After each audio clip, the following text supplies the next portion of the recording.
PYQs यानी कि previous year questions, ये हैरी पॉटर के होक्रक्स की तरह है। जैसे एक एक होक्रक्स हैरी पॉटर एंड उसके दोस्त को वोल्डेमॉर्ट के नजदीक लेके जाता था, ऐसे ही हर साल की पीवाईक्यूज आपको अपने ड्रीम स्कोर के नजदीक लेके जाते हैं। और इन्हीं 15 साल के पीवाईक्यूज को एनालाइज करने के बाद मुझे ये पता चला कि हर चैप्टर में कुछ ऐसे टॉपिक्स होते हैं जिनसे सीबीएसई ने बार बार रिपीटेड बोर्ड में सवाल पूछे हैं। और इस वीडियो में मैं उन्हीं टॉपिक्स के बारे में बात कर, जिससे बेसिकली आपको दो तरीकों से फायदा होगा। पहला, अगर आपने अपना सिलेबस कंप्लीट कर लिया है तो आप वापस से इन टॉपिक्स को रिवाइज करके अपनी 80 आउट ऑफ 80 की दावेदारी को मजबूत कर सकते हो। और दूसरा, यदि आपने अभी तक कुछ भी नहीं पढ़ा है तो इन टॉपिक्स को कवर करके आप एक डिसेंट सा स्कोर प्राप्त कर सकते हैं। Hello everyone, I am Sudhanshu and let's get started with the video.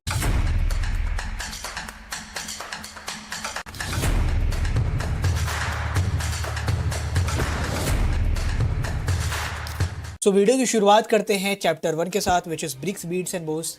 इसमें दो टॉपिक्स बहुत अहम हो जाते हैं। सबसे पहला टाउन प्लानिंग, जिसमें 3 प्रकार के सवाल आते हैं। ड्रेनेज सिस्टम से रिलेटेड सवाल आता है, जो उनका नाला तंत्र था। इसके अलावा डोमेस्टिक आर्किटेक्चर से रिलेटेड सवाल आता है कि किस प्रकार से वो लोग रहते थे, उसके फीचर्स आपको बताने होते हैं। और एक सवाल आता है जनरल फीचर्स के ऊपर, जो भी अर्बन सेंटर्स हड़प्पन सिविलाइजेशन के थे, खास करके मोहनजोदड़ो के, उनके अर्बन फीचर्स के ऊपर आपको बताना होता है।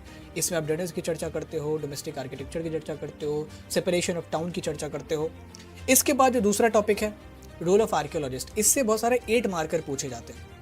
इससे घुमा फिरा के 8 मार्कर पूछेगा, और ये तीनों जो है वो 3 मार्कर के लिए बहुत इंपॉर्टेंट है। इसमें पूछेंगे कि अलग अलग टाइम पे आर्कियोलॉजिस्ट ने किस प्रकार से कंट्रीब्यूशन दिया, या 2-3 आर्कियोलॉजिस्ट का नाम ले लेंगे, Mortimer wheeler, John Marshall, Cunningham, इसके कंट्रीब्यूशन को बताओ। ये केवल जॉन मार्शल या पूरी डिस्कवरी की जर्नी आपको कहेंगे आर्कियोलॉजी के नजरिए से डिस्क्राइब करने को। इस सब चीज़ों को मैंने इंपॉर्टेंट क्वेश्चन वाली वीडियो में हाल के डिस्कस किया है। आप एक बार उसके पीडीएफ डाउनलोड कर लेना और देखना कि कैसे सवाल पूछे गए। ये जो 2 टॉपिक है इस चैप्टर के लिए बहुत अहम हो जाता है, इनको आपको बार बार रिवाइज कर लेना है। दूसरा चैप्टर जो है किंग्स, फार्मर्स एंड टाउन्स, बहुत इंपॉर्टेंट चैप्टर है, बहुत सवाल इससे आते हैं। सबसे पहला जो इंपॉर्टेंट टॉपिक है दैट इज महाजनपद। इसमें सवाल आते हैं फीचर्स, महाजनपद के आपको फीचर्स बताने होते हैं, मिलिट्री के बारे में बताना होता है, कैपिटल के बारे में बताना होता है, एडमिनिस्ट्रेशन के बारे में बताना होता है। इसके बाद जो दूसरा इंपॉर्टेंट टॉपिक है दैट इज मगध। इसमें सवाल अक्सर इस टाइप से आते हैं कि भाई मगध आखिर इतना पावरफुल क्यों था, Magadh was the most powerful जनपद, महाजनपद। इसको आपको एक्सप्लेन करना है, तो उसके जितने भी रीजन है वो आपको बताने होते हैं। वो हमने अपने वन शॉट में और नोट्स में कवर किए हैं। Please download the app and go through the one shots and the notes. तीसरा जो इंपॉर्टेंट टॉपिक है दैट इज मौर्यन एम्पायर। अब इसमें अलग अलग टाइप के सवाल आते हैं। पहला इनके एडमिनिस्ट्रेशन से रिलेटेड, ये अक्सर 3 मार्कर में पूछा जाता है, ये भी 3 मार्कर में और ये भी 3 मार्कर में। इसके बाद ये जो सोर्सेज टू नो है ना, कि हमें आखिर मॉडर्न एम्पायर के बारे में पता कहाँ से चलता है। तुम्हारे पास आर्कियोलॉजिकल सोर्सेज हैं, लिटरेरी सोर्सेज हैं, हमारे पास इंस्क्रिप्शंस वगैरह हैं, बहुत सारी चीज़ें हैं। तो ये 8 मार्कर में आता है। ये भी मैंने इंपॉर्टेंट क्वेश्चन की वीडियो में डिस्कस किया। तो एक फ्लो चार्ट देख लेना कि किन किन चीज़ों को मैंने वहाँ पे इंक्लूड किया है। मॉडर्न एम्पायर के बाद आपसे कॉइनेज के बारे में पूछा जाता है, और इसमें आप एक्सप्लेन करोगे कि फ्रॉम द महाजनपद एरा किस तरीके से कॉइनेज जो है वो इवॉल्व होती है। गुप्ता एरा में गोल्ड कॉइन्स इशू किए गए, कुषाण एरा में इशू किए गए, फिर उसके अलावा कॉपर कॉइन्स या जो छोटे छोटे रिपब्लिक्स थे वो किस प्रकार से कॉइनेज इशू करते थे, वो आपको बताना होता है। और आखिरी जो इंपॉर्टेंट टॉपिक है, अगेन ये 8 मार्कर के लिए बहुत इंपॉर्टेंट है, that is a limitation of epigraphy या लिमिटेशन ऑफ इंस्क्रिप्शन। तो इसको ऐसे 8 मार्कर के तौर पर लोग पूछते हैं। अब आगे बढ़ते हैं, चैप्टर 3 को देखते हैं, किनशिप, कास्ट एंड क्लास। इसमें से मैंने कहा था बहुत सारे 8 मार्कर आते हैं, और उसमें से जो कॉमन 8 मार्कर है दैट इज प्रिवेलेंस ऑफ पैट्रिलिनी। ये जो किन फोक्स वैल्यू है इसके बारे में बताओ। इसमें आपको गोत्र बताना होता है, मैरिज का सिस्टम बताना होता है, फैमिलियल टाइज कैसे स्थापित होते हैं, वो सारी चीजें आपको 8 मार्कर में बतानी होती है। इसके अलावा गोत्र के ऊपर 3 मार्कर के तौर पे सेपरेट सवाल भी आता है, और गोत्र, मैरिज और किनफोक वैल्यूज को मिला के 8 मार्कर भी पूछा जाता है। तो ये टॉपिक भी बहुत इंपॉर्टेंट है। इसके बाद वायलेशन ऑफ नॉर्म्स, ये भी बहुत इंपॉर्टेंट है। इसको 8 मार्कर में भी पूछा गया और 3 मार्कर में भी पूछा गया कि आखिर ये जितने भी नॉर्म्स थे, सेटल्ड नॉर्म्स एज पर धर्मशास्त्र, उनको कैसे वायलेट किया जाता था अलग अलग कम्युनिटीज के द्वारा। अगला जो इंपॉर्टेंट टॉपिक है दैट इज महाभारत। ये अगर मैं कहूँ इस चैप्टर का सबसे इंपॉर्टेंट टॉपिक है तो गलत नहीं होगा। इसमें 2 प्रकार के सवाल आते हैं। महाभारत डायनेमिक टेक्स्ट क्यों था, ठीक है, वो आपको एक्सप्लेन करना है, किस तरीके से उसमें चेंजेस हुए हैं with the time. How to analyse, analyse करते वक्त हम किन एलिमेंट्स का ध्यान रखते हैं, वो आपको एक्सप्लेन करना होता है।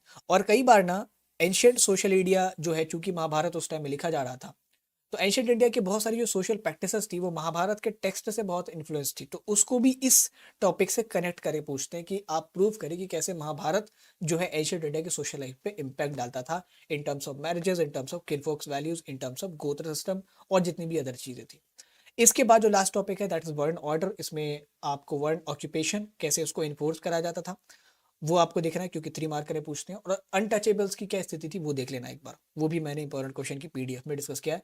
आप बेसिकली इन सारे टॉपिक्स को इंपॉर्टेंट क्वेश्चन की पीडीएफ से देख लेना कि कैसे आंसर मैंने लिखा। Okay, so that's all in this chapter 3। उसके बाद आगे बढ़ते हैं, चैप्टर 4 के इंपॉर्टेंट टॉपिक्स को देखते हैं। तो इसमें जो सबसे पहला इंपॉर्टेंट टॉपिक है, इससे बहुत बार 3 मार्कर पूछा गया कि भाई ये जो 6th सेंचुरी बीसी है, ये टर्निंग पॉइंट क्यों है वर्ल्ड हिस्ट्री में। तो इसमें आपको वर्ल्ड के इवेंट्स को एक बार बताना पड़ेगा, कैसे पर्शिया में जो है वो ज़ोरेस्टर का इन्फ्लुएंस होता है, कैसे ग्रीस में बहुत सारे जो स्कॉलर्स थे वो आके अभी तक जो ट्रेडिशन था उसके खिलाफ बोल रहे थे, ऑर्थोडॉक्सी के खिलाफ। इंडिया में कैसे बहुत सारे हेटेरोडॉक्स सेक्ट्स उभरते सामने आते हैं। So these things you have to discuss in this topic. उसके बाद जैनिज्म के ऊपर सवाल आते हैं। इसमें उनका जो नॉन वायलेंस का प्रिंसिपल है, खास करके उसके इंपॉर्टेंस के ऊपर 3 मार्कर पूछा जाता है, क्योंकि यही नॉन वायलेंस आगे चल के आप देखोगे तो फ्रीडम मूवमेंट में भी हम इंप्लीमेंट करते हैं। इसके बाद Buddhism, one of the most important topic of this chapter, या कहें तो दी मोस्ट इंपॉर्टेंट, तो भी गलत नहीं होगा। इसमें सवाल कैसे आते हैं, पहला बुद्धा की टीचिंग से रिलेटेड, उसके बाद बुद्धा के फॉलोअर्स से रिलेटेड कि कैसे बुद्धा के डेथ के बाद भी फॉलोअर्स की संख्या बढ़ती गई, और संघ वगैरह जो कि पूरे इस इनके फॉलोअर्स को संचालित करता था उसमें किस प्रकार का सिस्टम था। उसके बाद कंपैरिजन से सवाल आते हैं सांची और अमरावती स्तूप, कि सांची क्यों सरवाइव कर पाया, अमरावती क्यों नहीं कर पाया। इसमें आपको शाहजहां बेगम और उनकी जो सक्सेसर थी सुल्तान जहां बेगम, इनके कंट्रीब्यूशन को बताना पड़ता है। अमरावती स्तूप के साथ जो दुर्व्यवहार हुआ और अनफॉर्चुनेटली जो भी इंसिडेंट्स हुए अलग अलग ऑफिशियल्स के द्वारा, तो उसको बताना पड़ता है। और ये 8 मार्कर में भी पूछा जाता है। उसमें भी आप प्रॉपर फ्लो चार्ट बनाओगे दोनों के, एक के प्रिजर्वेशन का और दूसरे के रेनोसिएशन का, किस तरीके से डिटेरियरेट होता है समय के साथ। तो these are the important topics of chapter 4। इसके बाद आगे बढ़ते हैं चैप्टर 5 देखते हैं, through the eyes of travellers. इसमें आपके सामने 3 टॉपिक्स हैं जो अहम है, अल बरूनी, इब्न बतूता और फ्रांसिस बर्नियर। अब आप कहोगे कि सर चैप्टर में भी तो यही 3 है, तो हमें क्या पूरा चैप्टर पढ़ना है। देखो, अल बरूनी के बारे में चैप्टर में बहुत सारी चीजें हैं, बतूता के बारे में भी है, बर्नियर के बारे में भी है, बट यहाँ पे सिलेक्टेड टॉपिक्स है जिनसे सवाल आया है और इन्हीं से सवाल आता है। सबसे पहला टॉपिक है भाई, कास्ट सिस्टम का जो डिस्क्रिप्शन दिया था अल बरूनी ने, उसको आपको बताना पड़ता है। ये 3 मार्कर पूछते हैं। प्रॉब्लम्स फेस्ड इन इंटरप्रिटेशन, कि किस प्रकार से दिक्कत का सामना करना पड़ा जब वो सब कॉन्टिनेंट की चीजों को समझने की कोशिश कर रहे थे। तो उसके बाद जो सोर्स रेफर्ड है, कई बार ना इन तीनों को मिला के 8 मार्कर भी बना देंगे, तो इसलिए मैं कहूंगा इंपॉर्टेंट क्वेश्चन की पीडीएफ डाउनलोड कर लेना ऐप पे जाके, और देख लेना कि जब 3 मार्कर आया है तो हमने कितना लिखा है, और जब इन तीनों को मिला के 8 मार्कर पूछा है तो कितना लिखना पड़ता है। अल बरूनी के बाद जो नेक्स्ट टॉपिक है दैट इज इब्न बतूता, रेहाला।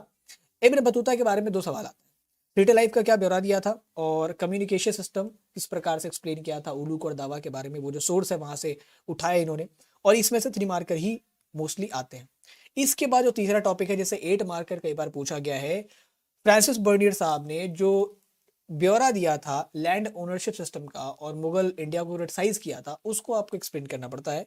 कई बार ये 8 मार्कर में आता है, तो आप इसको शुरू से लिखोगे, फ्रांसिस बर्नियर के इंट्रोडक्शन से लिखोगे, उनके प्रवास के बारे में, फिर उन्होंने जो ब्यौरा दिया लैंड ओनरशिप सिस्टम का उसको बताओगे, फिर रियलिटी चेक करोगे कि जब हम लोग मुगल टेक्स्ट पढ़ते हैं तो क्या बर्नियर की चीज़ें सही निकलती है या नहीं निकलती है, और फिर हमें पता चलेगा कि ओके नहीं, इकोनॉमी जैसा बर्नियर ने बताया वैसा नहीं थी, बहुत फल फूल रही थी। बर्नियर साहब ने तो ऐसा कहा कि यहाँ के आर्टिसंस बेचारे अनएम्प्लॉयड हैं, खाने को तरसते हैं, और ठीक उल्टा उसकी रियलिटी थी। रियलिटी ऐसी थी कि हमारे सामान विदेशों में जाते थे, हमारे आर्टिसंस के पास इतना पैसा था कि राजा भी नजर लगाते थे उनको।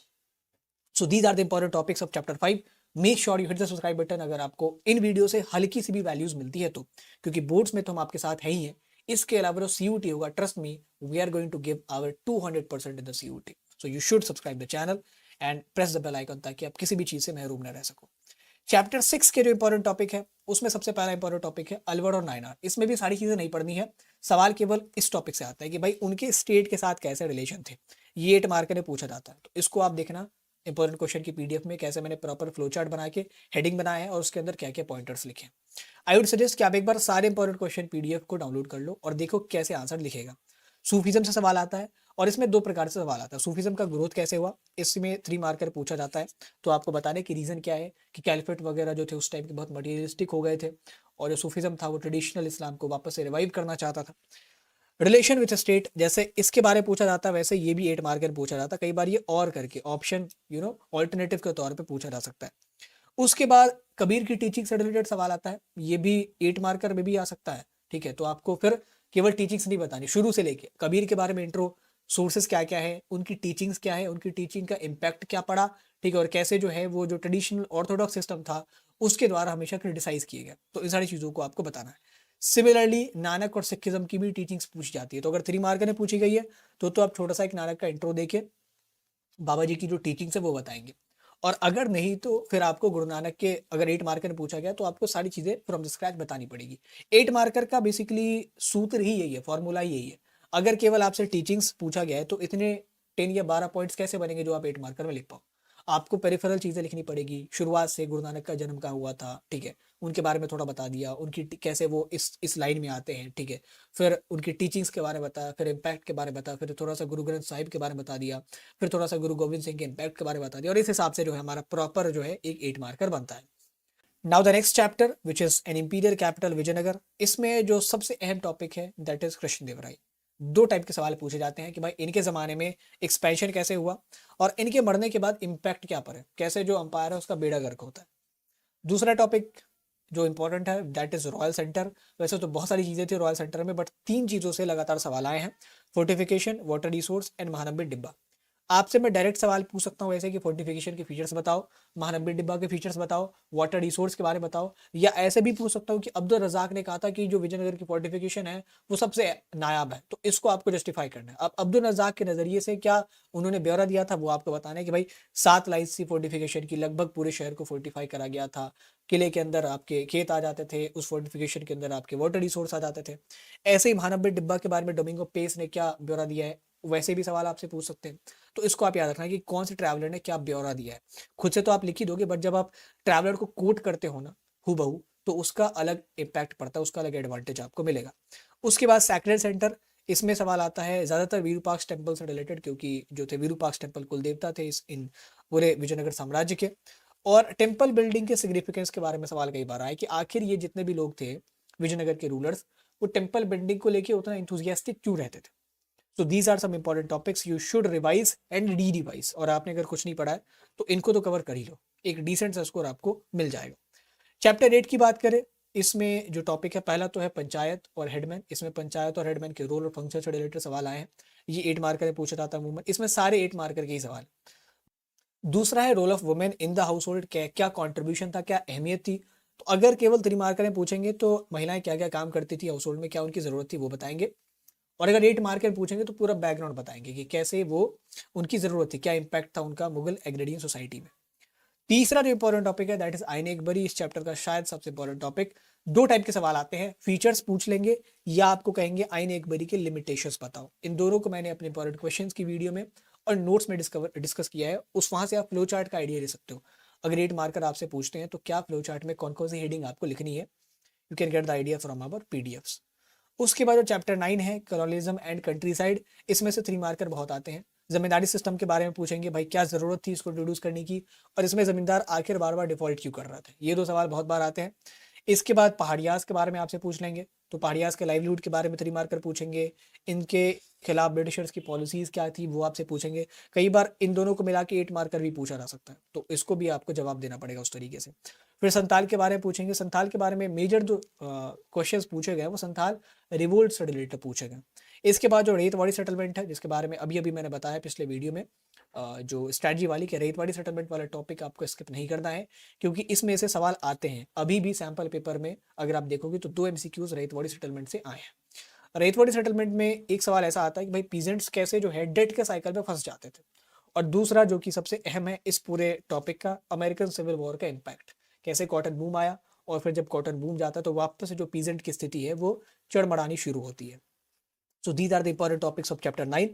चैप्टर 10 की बात करें रेबेल्स एंड राज की, तो इसमें जो सबसे पहला इंपॉर्टेंट टॉपिक है र्यूमर्स एंड प्रोफेसीज का क्या रोल था इस रिवोल्ट के फैलने में, स्प्रेड होने में। ये 3 मार्कर में काफ़ी बार पूछा जाता है, ठीक है।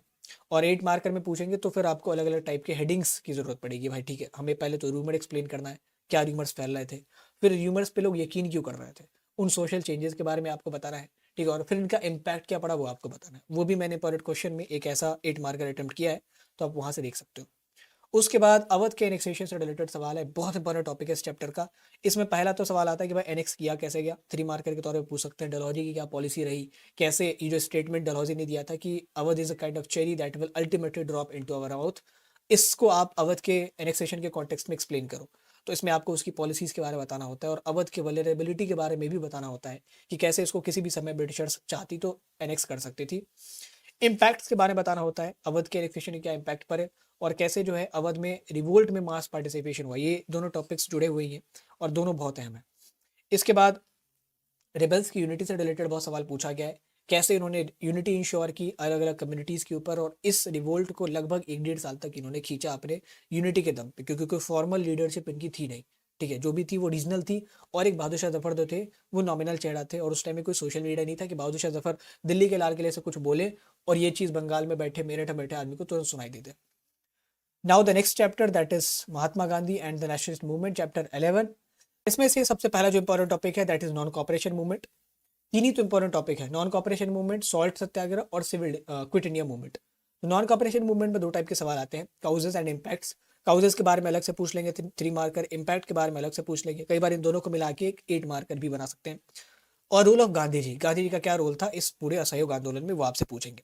फिर सॉल्ट सत्याग्रह, इसमें भी अगेन इम्पैक्ट्स, काउजेस एंड जो मीडिया का अटेंशन मिला स्पेशली, इसको 3 मार्कर के तौर पर अलग से पूछा जा सकता है, और इन तीनों को मिला के 8 मार्कर भी बनाया जा सकता है, जिसको मैंने इंपॉर्टेंट क्वेश्चन की पीडीएफ में डिस्कस किया। You should check those PDFs. तीसरा जो टॉपिक है that is sources to know Gandhi ji. इससे 8 मार्कर बहुत है, अलग अलग जो सोर्सेज हैं गांधी जी को जानने के लिए, उसके बारे में आपको बताना होता है कि इसके प्रोस क्या है, इसके कॉन्स क्या है। इसके साथ ही आप क्विट इंडिया मूवमेंट भी पढ़ लें, उसमें बेसिकली ये पढ़ लें कि क्विट इंडिया मूवमेंट में खास बात उसके फीचर्स क्या थे, कैसे उसमें जो पार्टिसिपेशन है वो बाकी किसी भी मूवमेंट से बहुत ज़्यादा था, और उसके इम्पैक्ट क्या पड़ता है, ये दोनों चीज़ आप जरूर पढ़ लें। अब जो आखिरी चैप्टर हमारा chapter 12 that is framing the constitution, इससे 3 टॉपिक से इसमें से सवाल आते हैं। सेपरेट इलेक्टोरेट, कि आखिर भाई उसके में क्या डिस्कशंस हो रहे थे, क्यों लोग नहीं चाह रहे थे सेपरेट इलेक्टोरेट को। कई बार वल्लभ भाई पटेल के आर्ग्यूमेंट्स को लेके एक क्वेश्चन बना देंगे, कई बार गोविंद बल्लभ पंत के आर्ग्यूमेंट को लेके क्वेश्चन बना देंगे, तो आपको उन आर्ग्यूमेंट्स को जरूर एक बार देख लेना है। उसके बाद डिस्ट्रीब्यूशन ऑफ पावर, कि कैसे पावर डिस्ट्रीब्यूशन था फेडरल सिस्टम में सेंटर और स्टेट के बीच, उसमें क्या भसड़ हुई थी, ये भी आपसे पूछा जा सकता है। और तीसरा डिस्कशन ऑन नेशनल लैंग्वेज, इसमें अगर 8 मार्कर पूछा गया तो प्रॉपर आप बैकग्राउंड से शुरू करेंगे, कैसे हिंदुस्तानी एज अ नेशनल लैंग्वेज देखी जाती थी, गांधी जी ने भी इसकी एडवोकेसी की, बाद में फिर इस लैंग्वेज में चेंजेस आते हैं और ये लैंग्वेज जो है वो रेडिकलाइज हो गया ऑन द रिलीजियस टर्म्स, फिर लोग जो है हिंदी की डिमांड करने लग गए, और हिंदी जो है वो बहुत सारे ऐसे नॉन हिंदी ग्रुप्स को एक्सेप्टेबल नहीं थी, और फिर जाके अल्टीमेटली हमारा नेशनल लैंग्वेज है वो कोई भी नहीं बनता है, हमारी ऑफिशियल लैंग्वेज बनाई जाती है जो इंस्टेंट प्रोविजन हुआ उसके तहत। So these are the important topics of these 12 chapters from the class 12 history.